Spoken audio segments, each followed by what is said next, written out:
Okay, Unit 8 review number 1, they want you to translate the graph up 2. So it would be 1 over x, and then you add 2 at the back end. Moving the graph right 3, instead of 1 over x, it's going to be 1 over x minus 3, all in the denominator. Translating the graph down 1 and left 2, 1 over x plus 2 is going to do the left 2. And then down 1, you put a minus 1 on the back end. D, dilate the graph by a scale factor of 3. These are all y equals, of course. That's the equation, y equals. Instead of 1 over x, it's going to be 3 over x. That's going to dilate it by 3.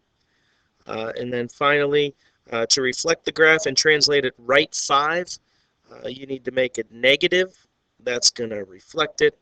And right 5, you'll have an x minus 5 on the bottom. To graph all of these, you basically just graph the parent function. Remember, the parent function basically looks like this. It has asymptotes at x equals 0 and y equals 0.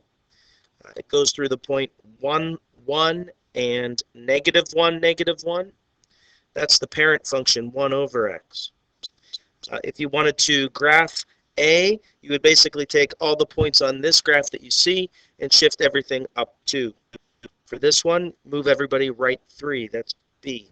For C, you would basically just take every point that's on this graph and slide it all, what was it? Down 1 and left 2. So all the points would go down 1, left 2. There'd be a dot. The graph would kind of go like this now. This point would go down 1 and left 2. So it'd be over here. And the graph would just basically shift. So no surprises there. The dilation one is the only one that might be a little tricky for you. To dilate part D, basically you take the point 1, 1 and stretch it into 3, 1.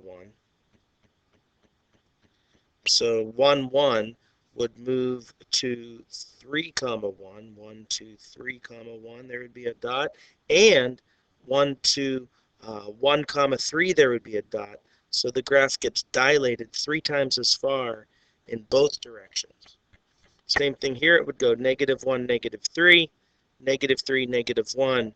And the graph basically just kind of gets pushed out away from the origin more because you're graphing 3 over x.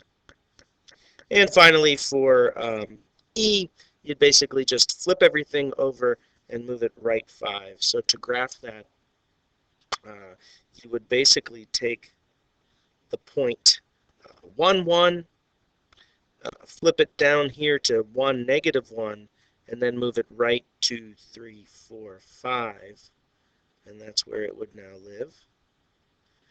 This point would flip and then move right 1, 2, 3, 4, 5.